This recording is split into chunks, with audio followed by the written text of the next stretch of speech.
Good afternoon, it's Nick again with another instructional firefighting video.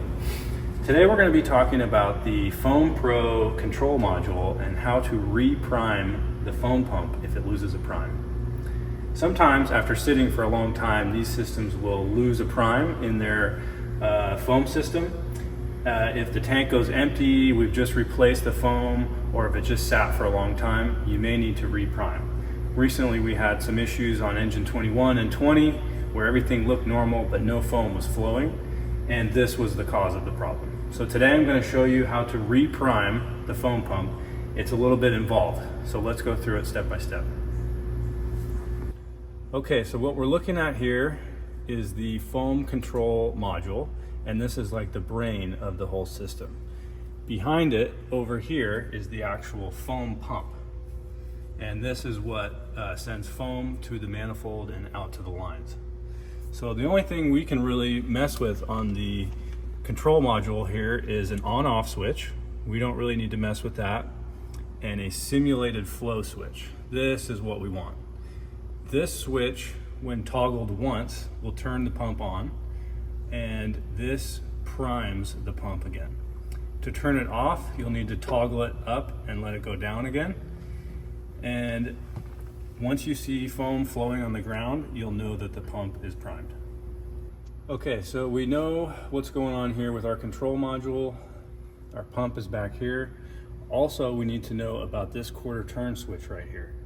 This is kind of the discharge side of the foam pump, and we're gonna need to turn this a quarter turn to open, and that's kind of like a relief valve. So that's gonna let foam and air be pumped out as we flip on the simulated flow switch.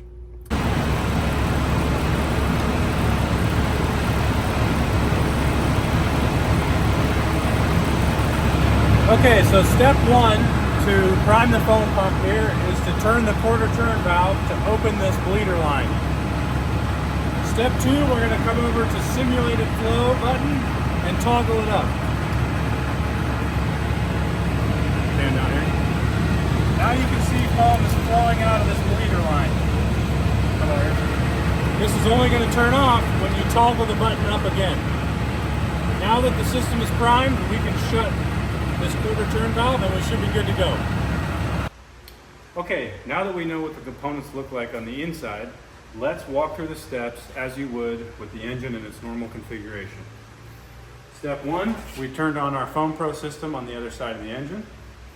Step two, we're going to come down to this little door here. Reach up and find the quarter turn valve that we showed you before. There it is. Then you're going to have to reach under this plastic flap to find the simulated flow or prime switch that we showed you with the cover off. Flip it up and wait for foam to flow. Once you see foam come out, flip it again to turn it off. After that, you can flip the quarter turn valve to shut the foam off, and you're done. In normal operating mode, when you flip the switch on, you'll see the light flash once and then remain off. This means it's operating normal. Make sure you set your concentration correctly. We usually run at 0. And then you'll notice if the simulation or prime switch on the control module that we looked at, if that is still on, this light will continue to flash, letting you know that that switch is on and you need to turn it off.